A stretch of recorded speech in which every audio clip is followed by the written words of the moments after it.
है, ये कोई वैसे नहीं है, लड़का है या लड़की है, ये नाता रिश्ता कोई जुड़ा है, ये पिछले संस्कार हैं, पिछले जन्म का आपने किसी का लेना है, किसी का देना है, वो पुत्र पुत्री रूप में आपसे प्राप्त कर रहे हैं।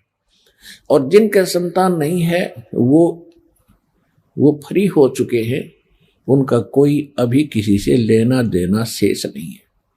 यदि उनको भक्ति मिल जाती है वो तो बहुत आसानी से पार हो सकते हैं, बहुत ही आसानी से, उनको तो देर नहीं लगे। लेकिन हमारे संसार के विचार उनको इतने विचलित कर देते हैं, वो भक्ति तो भूल जाते, एक खीरट लगा लेते, संतान हो संतान हो संतान हो।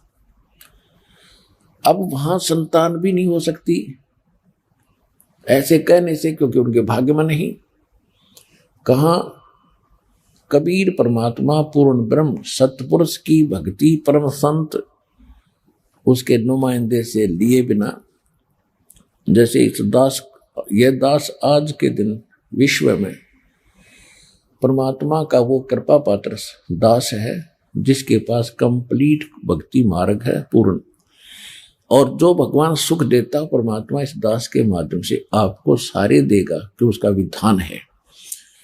जो इस दास के अतिरिक्त या परमात्मा आए थे उसके अतिरिक्त अन्य कहीं भी भक्ति भी कर रहे हैं और उनके कोई ऐसी आपत्ति है, जैसे संतान के ऊपर बात चल रही है, तो वो वहां तो संतान उनको मिलनी ही नहीं, और तो वो रट लगाकर फिर क्या करते हैं, कोई बच्चा गोद लेते हैं किसी का। अब ठीक है, बच्चा गोद ले लिया, बड़ा होकर के बच्चा तो देखो अपना हो चाहे गोद वाला हो, अपने जिनकी संतान है उनको मालूम है, बड़े होकर शादी होने के बाद बच्चे कितना उनके अनुकूल चलते हैं, वो अपने हिसाब से चला करते हैं।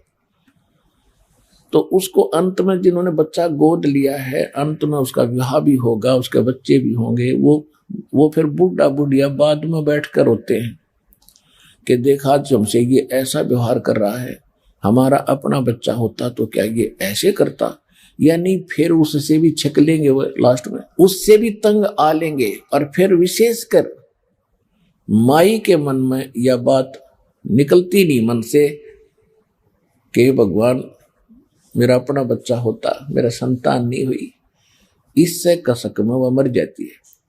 अब काल कितना जालिम है, ये कुछ सुख तो दे नहीं सकता, दुख दे सकता पूरा।